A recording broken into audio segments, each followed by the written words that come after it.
un cuerpo.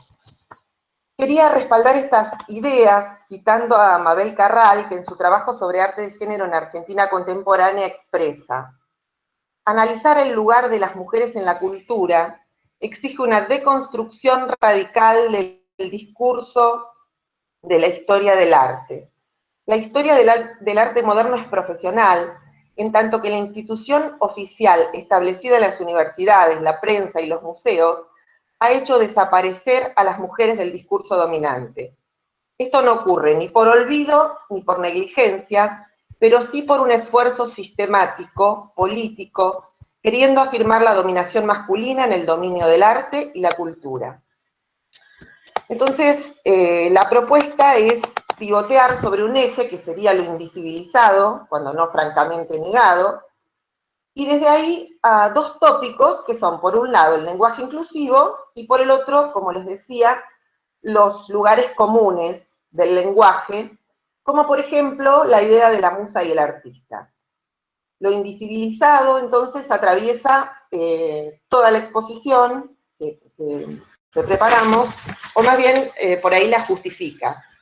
Entonces vamos a comenzar con el primero de los tópicos, que sería el lenguaje inclusivo. El lenguaje inclusivo es una categoría que ha irrumpido como consecuencia de la lucha por el reconocimiento de los colectivos de género. Esta novedad, instalada en nuestras vidas cotidianas, tiene sus raíces en el reclamo feminista por una sociedad más igualitaria y más justa, y escuchamos y leemos cotidianamente muchas expresiones que lo manifiestan, pero también escuchamos adhesiones y ataques, ¿no? En tanto el castellano es una lengua de género, posee distintas formas de uso para el femenino y el masculino. Sin embargo, para realizar generalizaciones, se usa solamente el masculino de las palabras, y recientemente, con el reconocimiento de otras manifestaciones no binarias del género, se incorporan morfemas que incluyen arroba, x o la e, modificando el sonido de las palabras al mismo tiempo que se da cuenta de un género abarcativo de todas las opciones disponibles. Entonces pasamos de leer y escuchar: el hombre llegó a la luna, el hombre está dotado de razón, todos los hombres son mortales, a expresiones tales como les chiques, estimados estudiantes, sí con X, colegas profesores, o profesoras o profesores con arroba, que ya son relativamente comunes en el lenguaje escrito y, en cuanto a las posibilidades sonoras lo permiten, también en el oral. Cuando decidimos hablar usando la generalización masculina, hay todo un grupo de personas, entonces, que no está siendo nombrado. Y de esta manera se ubican las agramaticalidades del lenguaje. La filóloga catalana Mary Torras dice, acá voy a citar textual: hay muchos cuerpos distintos, pero nos resistimos a que ninguno escape a ser de hombre o de mujer. Dos únicas posibilidades para una enorme cantidad de materializaciones corporales diversas, o en realidad una sola posibilidad, en tanto el par se presenta como contrario y complementario. Esta cita señala que existen en el mundo otras manifestaciones de los géneros que escapan al par binario mujer-hombre, pero de manera clara, especialmente en el lenguaje, prevalece la tradición de nombrar el género en términos de binarismo. No es tema de este encuentro profundizar sobre las categorías del género, sin embargo es imprescindible reconocer que existen más manifestaciones del género que las que enuncia el par binario, y que es ampliamente aceptado y nombrado en las palabras del lenguaje, en los morfemas de la lengua española y en las normas de la ética. La gramática, entonces, afianza la jerarquía social basada en el par hombre-mujer como lo normal y lo normativo por la heteronorma, aunque intrínsecamente jerárquico también. Después vamos a ver más adelante, vamos a desmenuzar un poquito esa jerarquía. Entonces, de este modo, el lenguaje, desde una concepción esencialista, nombra al par binario hombre-mujer, jerarquizando al hombre, legitimando un estado de cosas que se le corresponde en el mundo. Se le corresponde en el mundo porque en el mundo claramente el varón tiene un espacio, un lugar de privilegio. Pero si se considera el lenguaje como condicionado por las circunstancias históricas, entonces es posible afirmar que las categorizaciones precedentes son arbitrarias, son convencionales y se corresponden con una sociedad basada en la desigualdad. Que el lenguaje solo se limita a nombrar, quitando toda carga histórica, ética y política de la lengua y de sus usos. Plantear la posibilidad del lenguaje inclusivo sería entonces poner en práctica la idea de que la verdad exige que el lenguaje se adecue al mundo y no a la inversa. Poder nombrar a todos es un poco esto, ¿no? Reconocer el lenguaje desde una perspectiva indeterminista, no determinista. El par binario sobre el que se construye el marco de la existencia cultural adquiere una fisonomía específica que tiene sus raíces, como decíamos, en la primaria división hombre-mujer, donde la jerarquía ubica esa supremacía de lo masculino, y al varón se le asignan históricamente los lugares activos y públicos de creación y producción, mientras que a la mujer se le reservan los sitios pasivos, privados, de reproducción y cuidado, un espacio doméstico, en el que se crean lazos de afectividad. Entonces acá llegamos a esto que les decía de desmenuzar un poquito esto del par binario y la jerarquía, ¿no? El varón despliega roles masculinos en el espacio público, representa la racionalidad, se ocupa de todo lo que es la producción, y en este sentido llegamos al artista, ¿no? Como aquel que produce el arte, que crea el arte. Y la mujer, desde sus roles femeninos, es confinada a los ámbitos privados, domésticos, dominados por la afectividad. Su rol social es de reproducción, y en el campo del arte, dadas todas estas condiciones que acabamos de mencionar, su lugar es el de musa, ¿no? Pasivo. Entonces llegamos aquí al segundo de los tópicos sobre los que habíamos pensado hablar, y que tiene que ver con esta asignación de roles de género que acabamos de mencionar.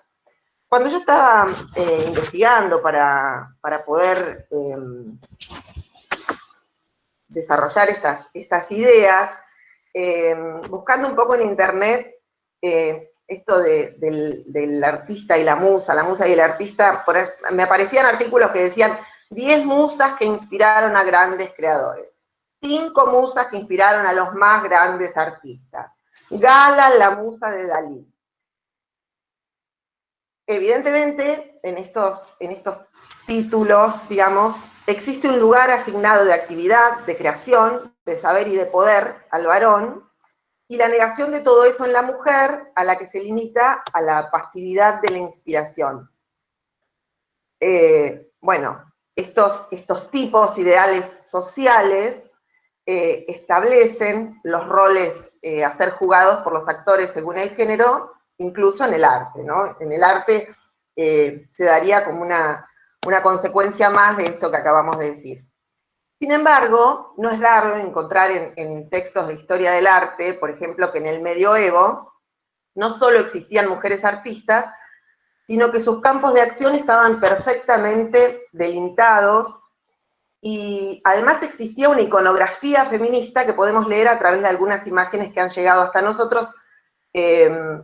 Por ejemplo, en un manuscrito gótico, pervive la imagen de un monje a caballo que lucha con una monja amazona, ¿no? Digamos, no es una realidad, no hay una cuestión esencialista en eso de que la mujer es relegada a los roles de la pasividad, sino que el mundo dice otra cosa. Lo que pasa es que desde la arbitrariedad, desde la desigualdad, desde las relaciones de dominación jerárquicas, machistas y en un sistema patriarcal, esto es lo raro. No fue raro tampoco la existencia de monjas pintoras, tal vez porque el monasterio era el refugio para las mujeres que no se casaban. Por ejemplo, Errada de Landsberg, Hildegarda de Bingen, fueron exquisitas ilustradoras y escritoras de textos. Bueno, Eloísa, la famosa Eloísa de Abelardo, fíjense cómo tenemos que nombrar la dupla, el par binario, fue también una gran estudiosa y una gran intelectual. Los versos de Santa Teresa cantan en el Renacimiento. Vivo sin vivir en mí, tan alta vida espero, que muero porque no muero. Y mientras tanto, Caterina Ginassi, fíjense qué interesante, consideraba la aguja como la enemiga del pincel, ¿no? La aguja, un instrumento tan femenino, la enemiga del pincel que tenía que ver con la creación y con el arte. Igualmente mi intención no es hacer una enumeración de mujeres artistas de todas las épocas, sino apelar a algunos ejemplos que nos permitan explicitar la injusticia que hace que encontrar estos nombres sea tarea de investigación, mientras que los nombres de los varones son tan conocidos como celebrados. A mí me interpela especialmente el movimiento de la Bauhaus, entonces vienen a mi memoria los nombres de Gunther Scholz, Marianne Brandt, Gertrude Arndt, Lucía Molly, todas mujeres a la sombra de los grandes creadores de ese movimiento, de las que no hemos tenido demasiadas noticias, por lo tanto, no forman parte ni de la memoria ni del discurso. De hecho, por ahí hasta para pensar en Frida Kahlo, hemos tenido que ver una película producida en Hollywood, ¿no? Bueno, poder pensar el arte como un territorio tanto masculino como femenino, cualquier otro género, es una forma de abrir este campo a la perspectiva de género. Implica que dejemos de aceptar que usa ese ser pasivo, doméstico, inspirador de hijos que derrama la potencia de su creación para la posteridad, mientras, por supuesto, a la sombra del olvido, relegada a la pasividad de ser una imagen, un verso, La musa, entonces, desde una mirada personal sobre el arte machista y patriarcal, sería ese externado cuyo rol es inspirador pasivo, ni la inteligencia y el poder creador del varón, el que lo capta y lo transmite. Una explicación de las razones de esa división del trabajo podría ensayarse a partir de algunas ideas de la filósofa Butler, cuando señala que los cuerpos generizados que a los responden determinados roles de género. La mujer responde a ese estereotipo feminizado cuyos roles incitantes pero pasivos, mientras que el poder creador del hombre, el que capta y transmite. La mujer puede ser bella, pero es el varón quien es realmente habilitado para decir sobre la belleza.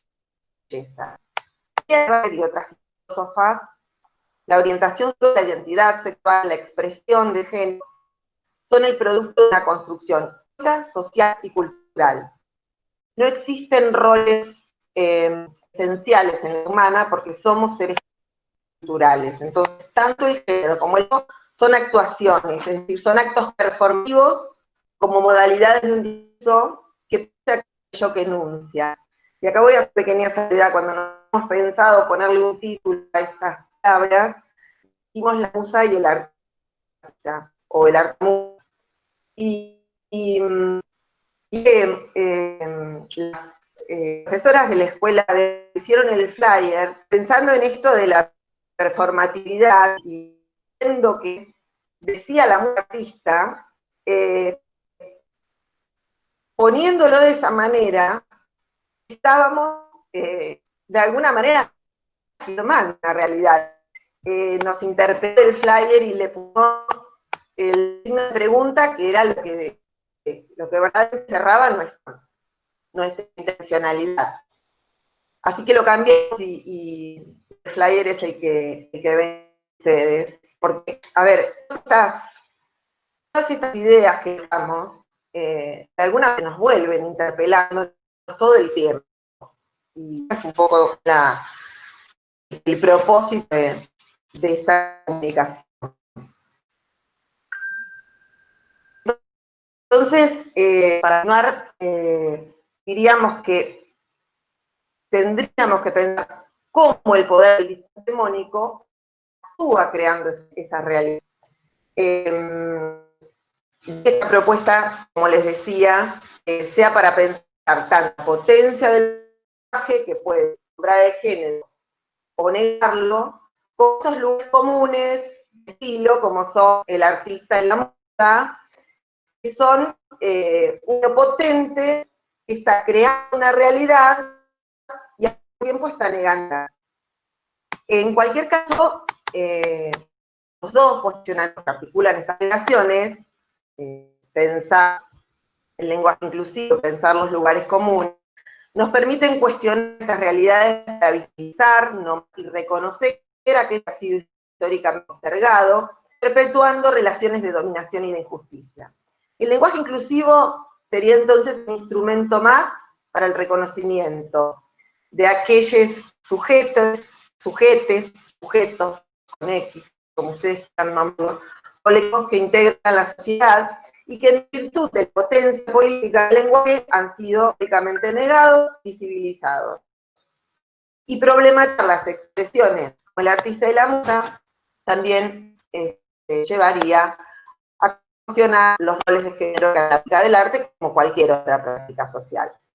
Ambas cosas que denotan es un posicionamiento ético inclusivo a favor de la igualdad y el conocimiento de todos los integrantes de la sociedad en condiciones de igualdad y justicia. La escuela... Perdón, Emi. Sí. Mira, estoy revisando mi conexión, porque te pediría que revises a ver si puede ser que que tengas vos algunos aparatos conectados porque sale muy entrecortado. Yo ya desconecté todo lo que había en la red nuestra, pero... Perdón. No tengo nada, pero no sé, si quieren retomamos algún punto. No, continúa, por ahí, a ver, probemos. Bueno, no sé si, a ver. Pero volvemos un poquito para atrás, si ustedes quieren. No sé por dónde nos quedamos.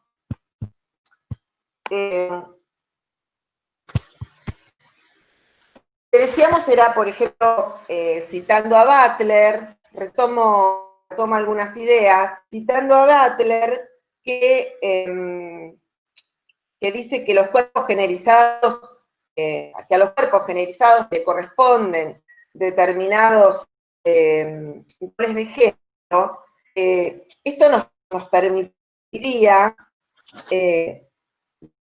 pensar que Musa, la idea de la moda responde a ese estereotipo feminista cuyo rol es incitante pero pasivo, mientras que es la inteligencia y el poder creador del varón el que capta y lo transmite, ¿no? La mujer puede ser bella, decíamos, pero es el varón quien está culturalmente habilitado para decir sobre la belleza. Y para la teoría que sostienen Butler y otras filósofas, la orientación sexual, la identidad sexual, la expresión de género, son el producto de una construcción histórica, social y cultural. No existen esenciales en la naturaleza humana porque somos seres culturales. Entonces, tanto el género como el sexo son actuaciones, es decir, actos performativos como modalidades de discurso que usen aquello que enuncia. Podríamos entonces pensar cómo el poder del discurso hegemónico actúa creando realidades. Yo les había comentado, no sé si lo puedo escuchar, cambiamos en el flyer la afirmación por la pregunta. Esto nos hizo ruido, ¿no? Afirmar la musa de artista era un acto performativo. Y esta respuesta sirve, como creemos, por lo menos es nuestra intención, para dar tanto la del lenguaje que puede generar negativo, los lugares comunes del estilo del artista y la musa. Instalaría un estado de cosas en el campo del arte. Cosas y unos roles de género. En cualquier caso, decíamos, los dos posicionamientos que acá en estas consideraciones nos permiten cuestionar esas edades para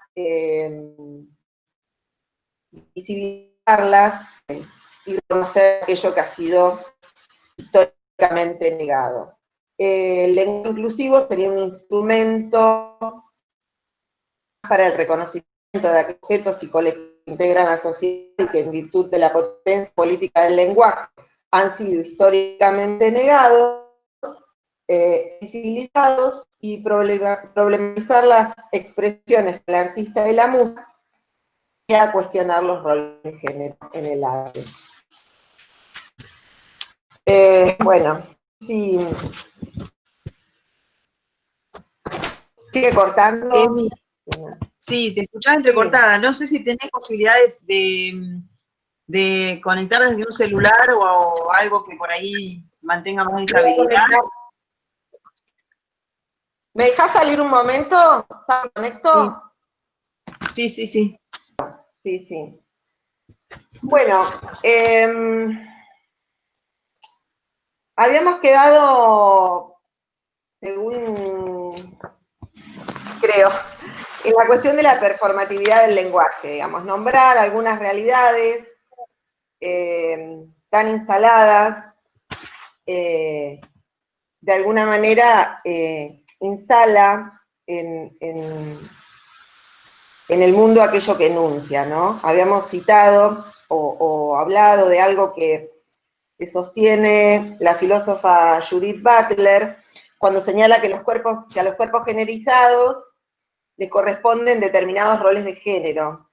Entonces la musa responde a ese estereotipo feminizado, cuyo rol es incitante pero pasivo, mientras que es la inteligencia y el poder creador del varón el que está habilitado para captarlo y transmitirlo. La mujer puede ser bella, decíamos, pero es el varón quien está culturalmente habilitado para decir de la belleza o decir sobre la belleza.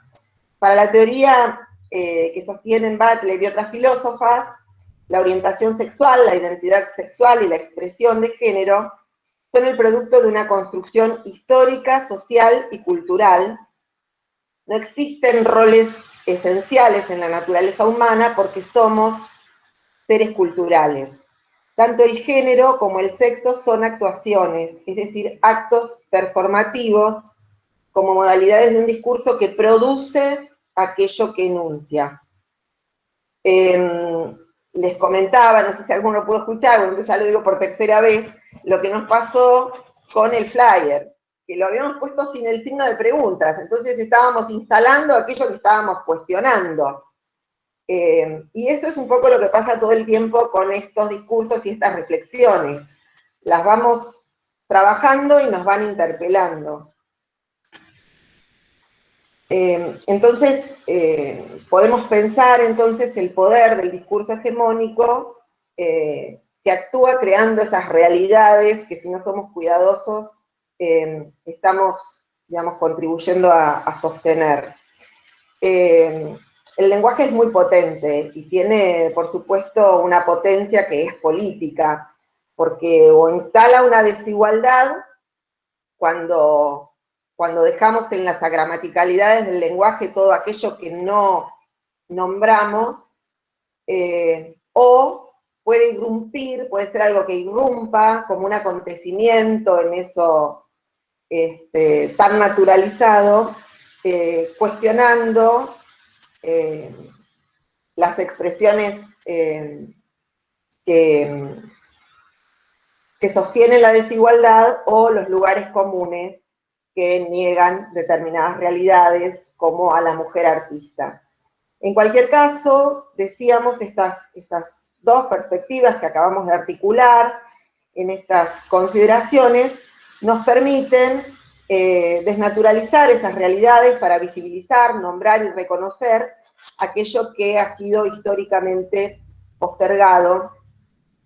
El lenguaje inclusivo como un instrumento más para el reconocimiento de aquellos sujetos y colectivos que integran la sociedad y que en virtud de la potencia política del lenguaje han sido negados e invisibilizados, y problematizar las expresiones como el artista y la musa conlleva el cuestionamiento de los roles de género que atraviesan la práctica del arte como cualquier otra práctica social.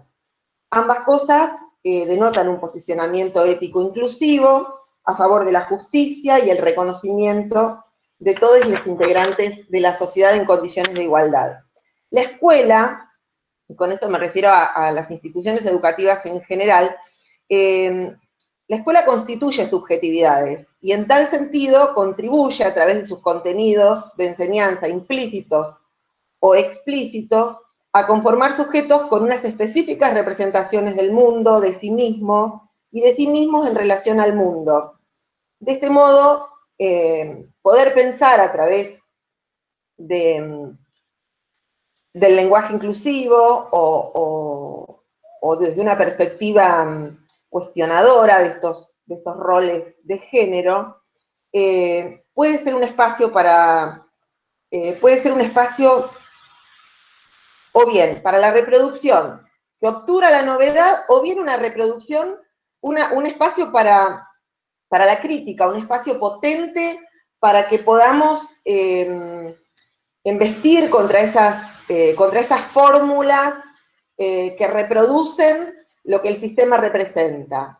Es decir, que siguen reproduciendo una sociedad desigual, injusta, discriminatoria, excluyente, no solo para las mujeres, sino para todos los colectivos de género que intentamos nombrar con el lenguaje inclusivo. Y quería compartir con ustedes, para finalizar, porque explorando esta idea de discutir la asignación arbitraria de un rol parasitario para la mujer en el arte, encontré unos versos de una poetisa desconocida, pero que tiene un blog en la web, que se llama Julia Viciana, y no sé si son bonitos, pero me parecieron muy oportunos. Dice: no me hace falta traerte ideas frescas, recién hechas. Seré yo las que las sobrevuele como un ave rapaz. Iré a vuelo raso tras ellas. Las atraparé y les hincaré el diente para después contar con unos chorritos de tinta y una pizca de papel a qué saben. Nos han relegado históricamente al papel secundario de musas, porque les asustaba ver lo que podíamos conseguir como artistas. Y la verdad es que ya me he cansado.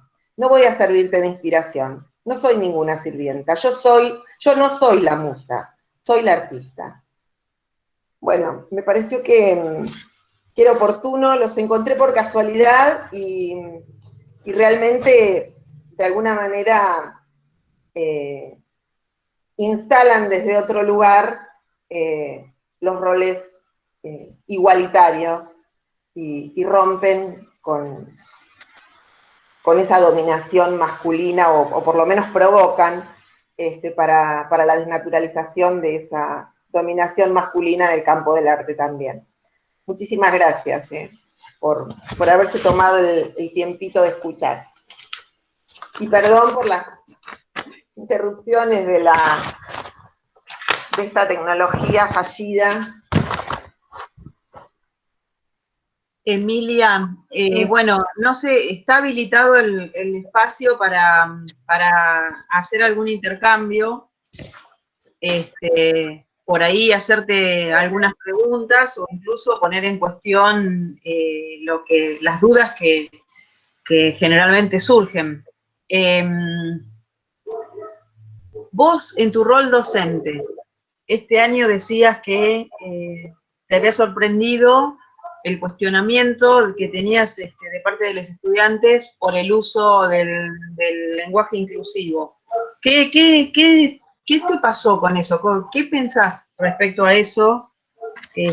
¿Por qué te parece que fue esa reacción incluso tan espinosa de alguna manera, ¿no? A mí me parece que el cuestionamiento al lenguaje inclusivo tiene que ver justamente con lo que veníamos diciendo, ¿no? Que instala o de repente pone en evidencia un cuestionamiento hacia una realidad que, digamos, es el marco en el que se desarrolla nuestra existencia. Digamos, ese par binario que constituye a partir de la supremacía masculina, de la heteronormatividad, y que de alguna manera norma y normaliza nuestras vidas, es el marco de nuestras certezas para estar en el mundo. Todo aquello que venga a poner en duda, a cuestionar eso que es lo normalizado, de alguna manera experimentamos como que nos sacaran el piso. Y nos interpela, nos hace pensar no solo en el lenguaje, sino en cómo concebimos la realidad, el mundo, a las personas. Casi es un cuestionamiento antropológico lo que nos está proponiendo. A mí lo que me sorprende de la cuestión del lenguaje inclusivo y de aquellas personas que no lo aceptan, es la virulencia de la reacción frente al lenguaje inclusivo. Porque hay una cuestión que me parece que no se puede soslayar, y es que no se puede obligar a nadie a hablar como, ni en inclusivo, ni de la otra manera, porque el lenguaje es de los hablantes. Ustedes vieron que la perspectiva curricular en las escuelas, de lo que antes era lengua y literatura y demás, ahora enfoca la cuestión desde las prácticas del lenguaje. ¿Por qué desde las prácticas del lenguaje? Porque lo importante es cómo el lenguaje se juega en las prácticas de quienes hablamos, de quienes somos los dueños de la lengua, que somos los hablantes. Bueno, me parece que esa es una buena perspectiva para sostener el lenguaje inclusivo y dejar de pensar que el lenguaje es, digamos, propiedad de la Real Academia Española, que nos dice cómo tenemos que hablar y demás.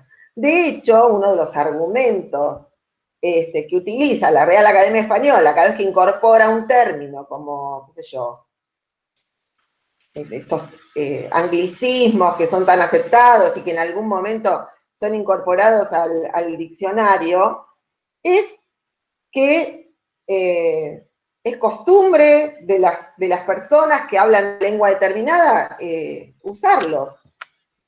Bueno, me parece que ese es el mismo argumento para que el lenguaje inclusivo sea al menos no rechazado de plano, y que los argumentos, además, para sostenerlo, vayan elaborándose y se vayan,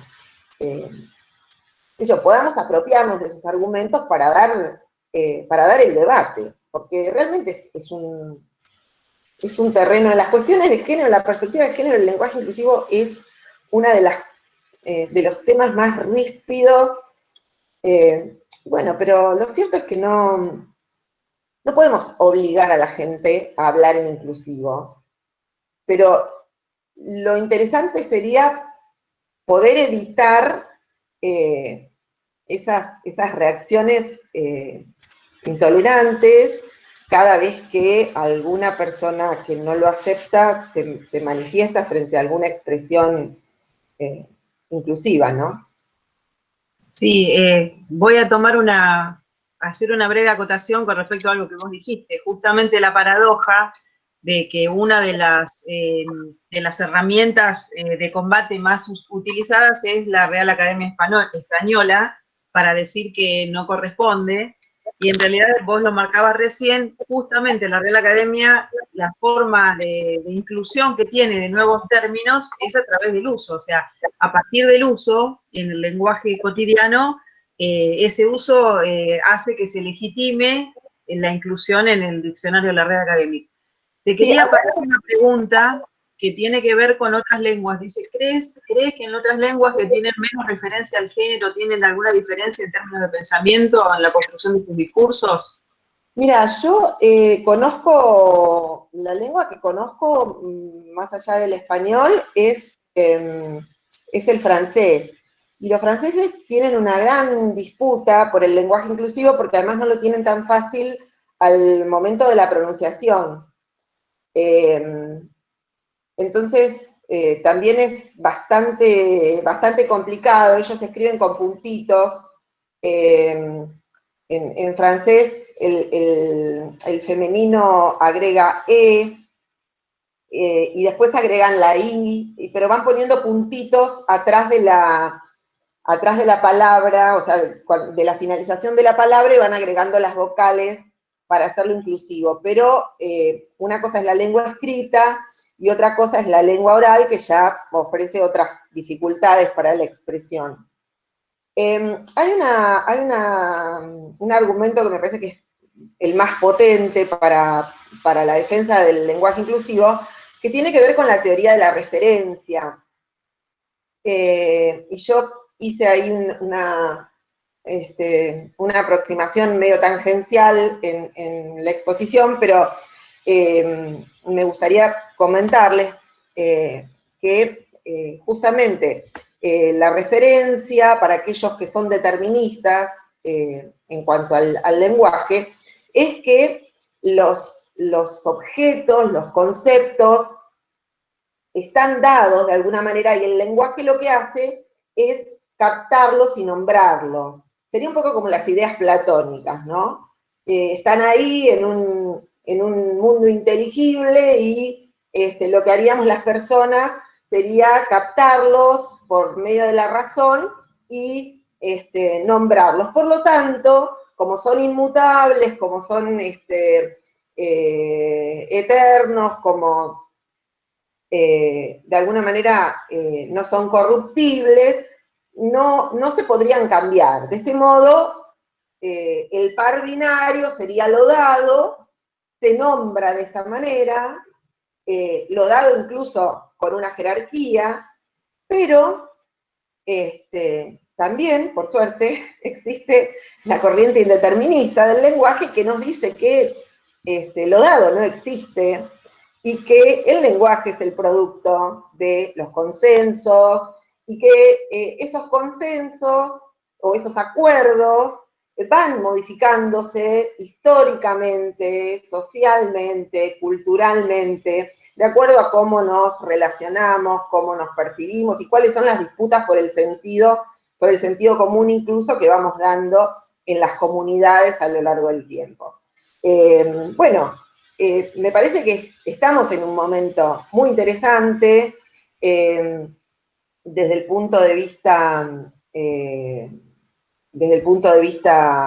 político, desde el punto de vista cultural, con esta nueva ola del feminismo, con esta irrupción en el escenario político de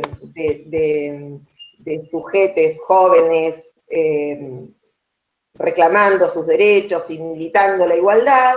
Bueno, creo que se está produciendo un debate en el chat, entonces... a ver. Bueno, no sé si es Yaru o Laru, bueno. Nos dice, interesante la charla, yo no comparto el lenguaje inclusivo, pero respeto a las personas que lo usan. Después Bernardita Rimoldi dice, me parece interesante tomar el lenguaje como una forma de habitar otras formas posibles de vida, otros mundos posibles. Y después Yaru vuelve a decir, no entiendo por qué lo usan si para incluir el término hombres y mujeres está el término todos. Y Bernardita responde, todos es masculino, no incluye lo femenino ni tampoco los géneros que no son binarios. Creo que un poco lo explicaste, a lo mejor por ahí explicarlo con un lenguaje más cotidiano, pero bueno, es la vieja discusión. Hay un ejemplo, me meto y después la dejo Emilia, un ejemplo que anda por las redes de la maestra que dice, ahora todos vamos a hacer tal cosa, entonces todos preparamos la cartera, supónganse, no me acuerdo cómo era. Entonces, las nenas no estaban haciendo nada y entonces les dice, todos, dije, ustedes también. Entonces estaban incluidos varones y mujeres. Pero en otro momento dice, todos salimos al patio a jugar al fútbol. Entonces las nenas se preparaban para salir al patio a jugar al fútbol. Y le dijo, no, vos no porque sos mujer. Entonces era como que el todos, supuestamente es el inclusivo genérico para nombrar varones y mujeres en plural, no estaba incluyendo, depende de la situación, estaba incluyendo a las mujeres o no. Bueno, te dejo, vos sos la experta, Emi. No, además, no, experta, no, leo algunas cosas nada más porque me interesa, pero me quedé pensando en esto del todos, ¿no? Y para responderle algo a Yaru, cuando decimos todos, en realidad el todos es masculino. Por ahí algunos pueden sentirse incluidos. De hecho, la posición que ella enuncia o que él enuncia hace que se incluya en ese todos, pero, digamos, esto como que se da todo un movimiento, ¿no? Gracias a la ley de identidad de género, hemos podido, desde el punto de vista del derecho, aceptar, promover y sostener el derecho a la autopercepción de género y que esa autopercepción sea reconocida como un derecho por parte del Estado. Bueno, digamos, esto también tiene que ver con la autopercepción. A lo mejor alguien no se siente incluido en el todos, y tiene derecho a ser nombrado con el todes, o el todas, en el caso de que de repente quisiera ser nombrada como mujer.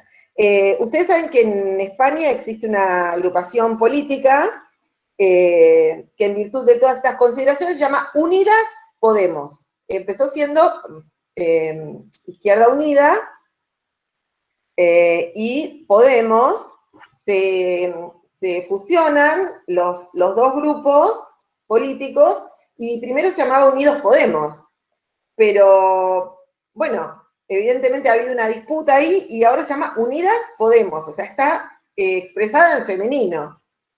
Y bueno, es también una posición política. Podría llamarse Unides, pero bueno, no sé si da para tanto la audacia de disputar esos sentidos.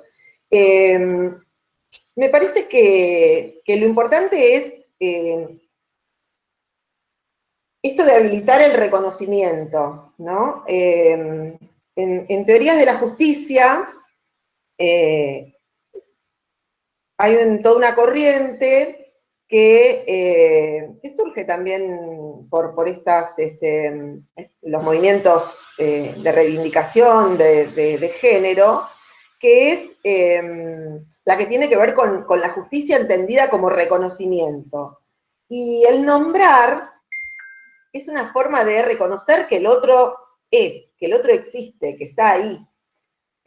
Me parece que también lo sitúa políticamente en la sociedad. Y bueno, en este sentido, me parece que tiene que ser, por lo menos, no combatido con la virulencia con que es combatido, sino, en todo caso, si no hay acuerdo con el lenguaje inclusivo, bueno, dejarlo fluir, no usarlo. Leo algunas otras cosas que... No estoy de acuerdo, no lo uso, pero no quiero... que surgieron. Nerina nos dice, de la misma forma que existen todos, también existen todas. Si la etimología de la palabra refiere a las personas presentes en general, no existiría la palabra todas, porque no habría diferenciación entre mujeres, varones y géneros no binarios. Carmen Padilla dice, absolutamente de acuerdo con vos, Emilia, cada quien usa el lenguaje que más le parece, pero el C entre paréntesis. Sí, sí. Dora nos dice, muy interesante la charla, gracias por el encuentro, bueno, debo retirarme. Yaru dice, gracias por la explicación.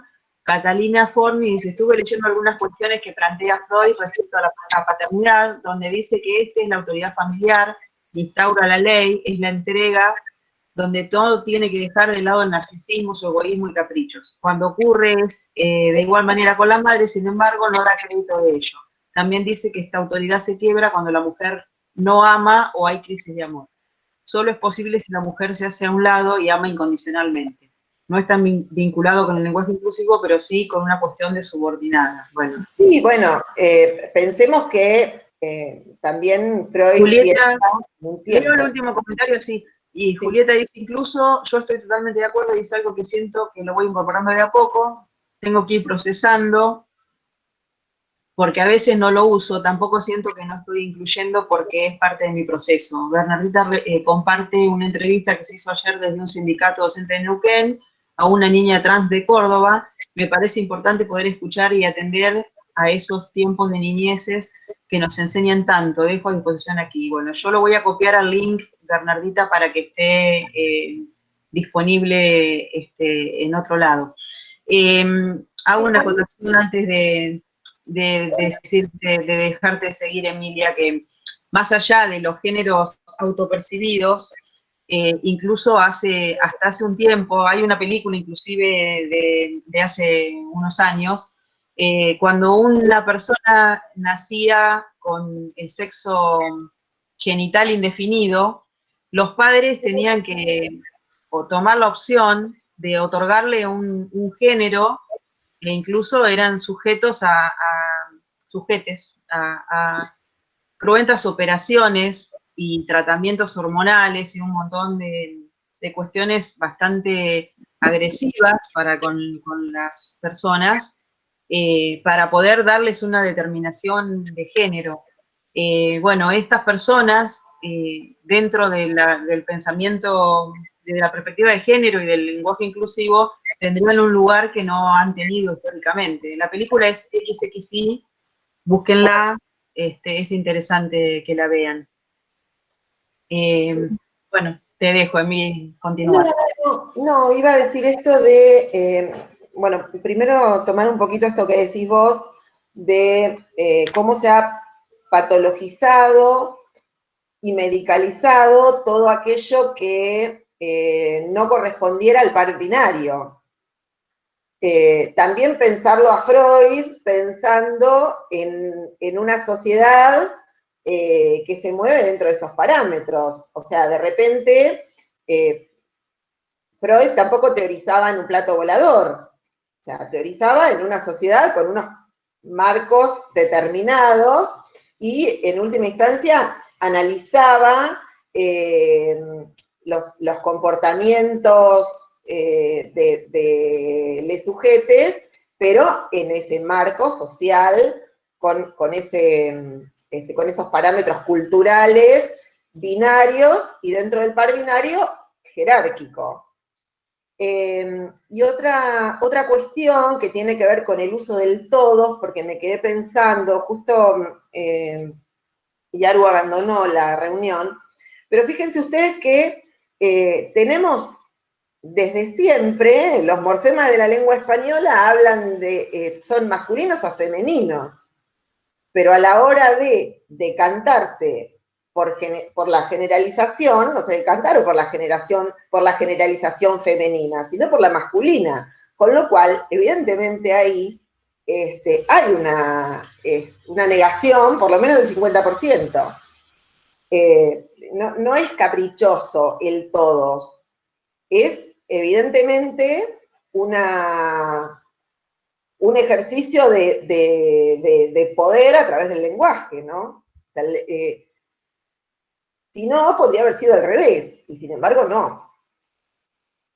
Entonces, cuando nos sentimos nosotras incluidas en el todo, por ahí estamos incluidas, estamos cómodas en ese estado de cosas, y bueno, también tenemos que pensar eso, a lo mejor, qué sé yo, no aceptamos las relaciones sociales desiguales y ya está. Pero bueno, tenemos que saber que se da por una desigualdad previa, ¿sí? Que no es inocente el todo. Sí. No sé si alguien quiere realizar alguna pregunta. Yo copié el enlace que dejó Bernardita, luego cuando publiquemos la reunión lo voy a pegar para que lo puedan ver.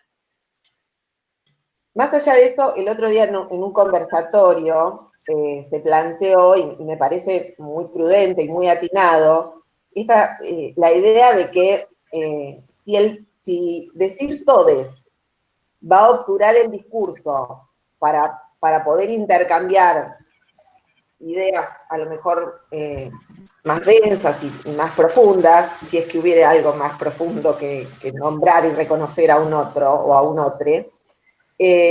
Bueno, por ahí, según cuál sea el tópico de la discusión, por ahí conviene, digamos, desencillar hasta que aclare y después ir disputando la cuestión del lenguaje inclusivo. Bueno, es un poco estratégico también decidir cómo usarlo, dónde usarlo, cuál es el ámbito para poner en juego el lenguaje inclusivo, porque justamente hay muchos derechos que se ponen en juego, que tienen que ver con la política, que tienen que ver con la ética, que tienen que ver los derechos y las subjetividades.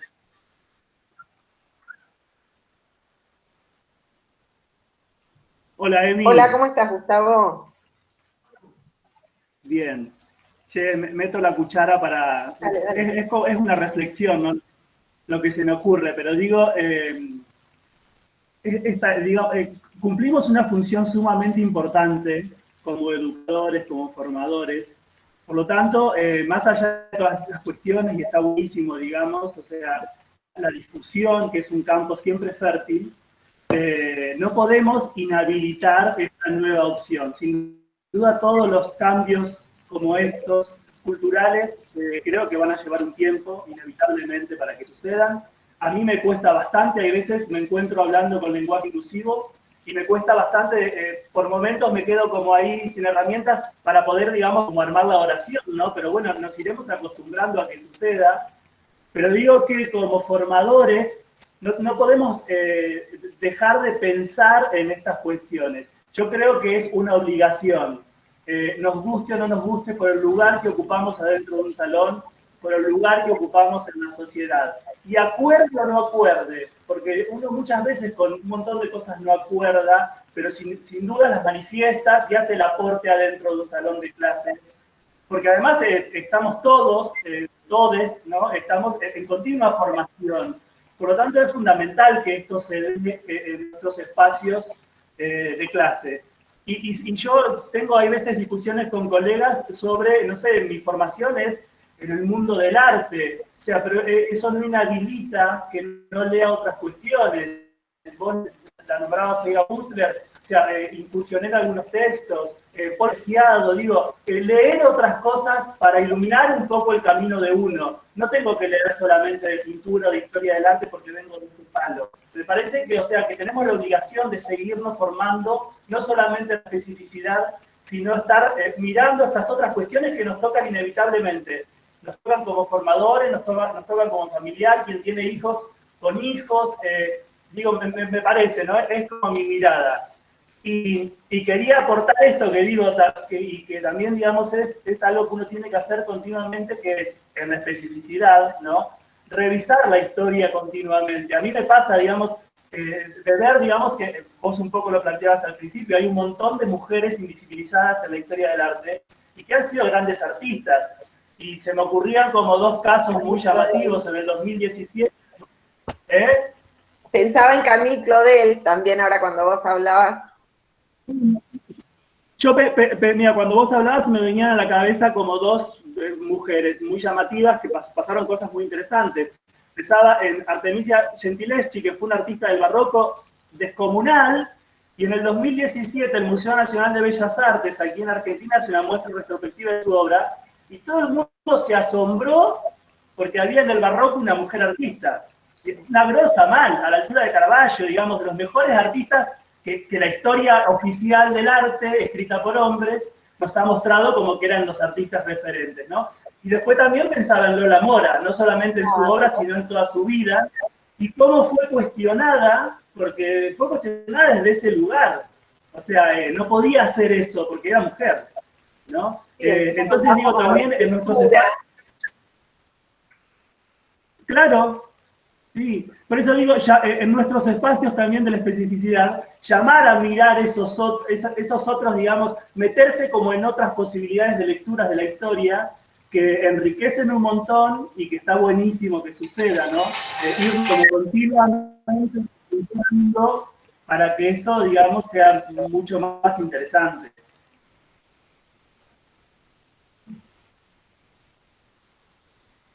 Y me quedé pensando en algo que me ocurrió en una anécdota personal trabajando, que en un momento compartimos con los estudiantes una publicación del Ministerio de las Mujeres que nombraba a mujeres, lesbianas, bueno, y todos sujetos no binarios, ¿no? Bueno, ¿por qué hacer esa diferenciación? Hubo quien no le gustó, quien se sintió mal porque era lesbiana y se consideraba mujer. El tema es, me parece a mí, ¿qué pasa cuando no se nombra? Porque de última, si están todas las posibilidades, bueno, vos sentiste nombrada en algunas de las que te ofrecen para incluirte. Son mujer cis y dicen mujeres, te ubicás ahí. Que digan lesbianas, mujeres, lesbianas, trans, bi, bueno, no te quita tu condición de mujer, pero sí suma a todos otros que históricamente fueron negades, fueron soslayadas, fue soslayada su existencia. Entonces, me parece que es un posicionamiento más que nada ético y político, ¿no? De poder reconocer a otros, reconocer otredades. Te leo una reflexión que nos deja Alfonsina Suárez. Dice, gracias Emi, muy interesante y enriquecedor. Me parece muy importante que se respete el uso del lenguaje inclusivo, más allá de que no todos con X, lo compartan o utilicen. Recientemente viví situaciones de discriminación y violencia verbal hacia personas que lo utilizaron públicamente y es muy triste que todavía surja ese tipo de rechazo hacia el lenguaje inclusivo, ni hablar de agredir sin sentido a quienes lo utilizan. Bueno, es una constante, ¿no? Sí. Por eso yo te decía, no podemos obligar a nadie a que lo use. Y está bueno porque justamente ese es el argumento más potente para usarlo. La lengua es mía. O sea, las palabras, cómo me relaciono con el mundo y cómo lo nombro, es un derecho que tengo. Ahora, si decido en nombre de eso reconocer, si decido en nombre de eso combatir una injusticia, si decido en nombre de eso, bueno, no me ataques. Respeto tu derecho a no usarlo, pero justamente exijamos esa reciprocidad. Sí, para mí es más que claro. Bueno, no sé si tienen alguna pregunta o alguien más quiere compartir alguna reflexión. Si no, alguien por allí. Bueno, le vamos a agradecer a Emilia este espacio, haberse prestado a compartir esta ponencia con nosotros y bueno, ayudarnos a construir, ¿no? Creo que de eso se trata. Acá Bernardita dice, hay como algunas preguntas que se me vienen. ¿Qué prácticas dotan de sentido nuestras existencias? ¿Qué prácticas nos invisibilizan? Nada, eso, jaja, gracias por compartir. Bueno, no, menudas preguntas, Bernardita. Justamente estas prácticas de negar el lenguaje inclusivo yo creo que son de las que nos invisibilizan, ¿no?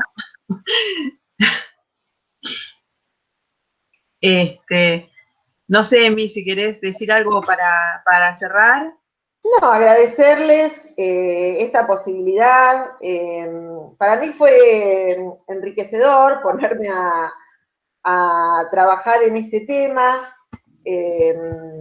Lo vengo trabajando en mis estudios, pero desde otras perspectivas y hablando con vos, Beatriz, se nos ocurrió esto de pensar también en la musa y el artista como una forma, como una fórmula del lenguaje que, si bien no es lenguaje inclusivo, pero que sí tiene que ver con estos lugares comunes que usamos que son tan potentes como el lenguaje inclusivo, porque es como un eslogan casi instalado, ¿no?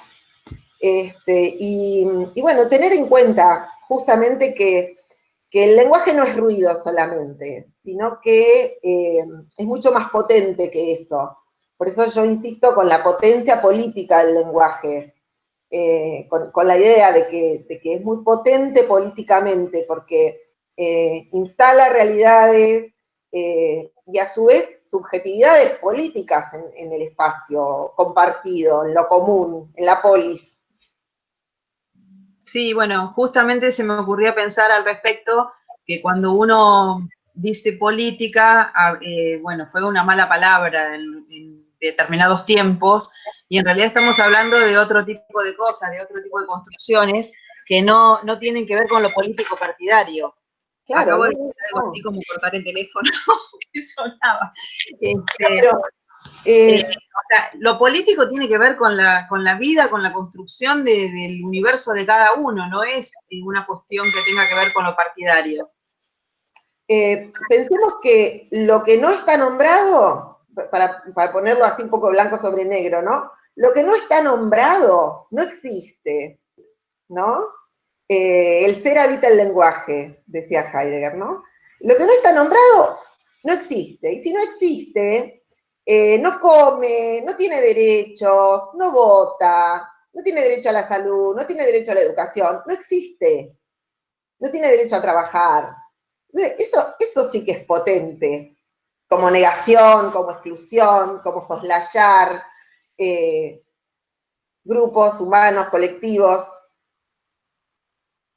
Bueno, y justamente decidir nombrarlos significa todo lo contrario, ¿no? Significa como una especie de reconocimiento. A mí no se me ocurre otra palabra que reconocimiento, porque además estoy como muy imbuida por la filosofía de Axel Honneth y por esas cuestiones, pero y Nancy Fraser, que es una feminista también muy interesante. Así que bueno, yo les agradezco haberme permitido compartir este espacio con ustedes y explorar un poco estas ideas para después intercambiarlas acá. Bueno, Emilia, te agradecemos infinitamente. Bueno, se me han sumado, te leo las últimas participaciones. Disculpen, tengo que retirarme, muy interesante la charla, da la posibilidad del debate y al pensamiento. Eso también es posible por su predisposición. Muchas gracias. Magalí nos dice, nos construimos a través del lenguaje. Bueno, otro más que tiene que irse y agradece la charla.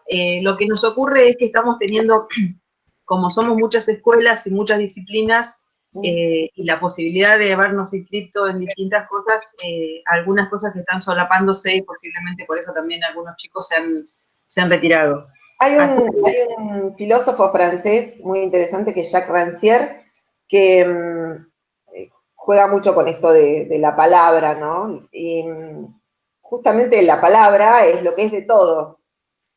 Y la desigualdad sobreviene cuando hay un sector que se la apropia, que se apropia de la palabra e instala esa desigualdad apropiándose de algo que es de todos, pero ya deja de ser de todos y la sociedad comienza a ser desigual. Bueno, me parece que el lenguaje inclusivo también es un instrumento de emancipación en el sentido de recuperar eso que es nuestro. La palabra es nuestra, es de todos, de todes. De todes, tal cual.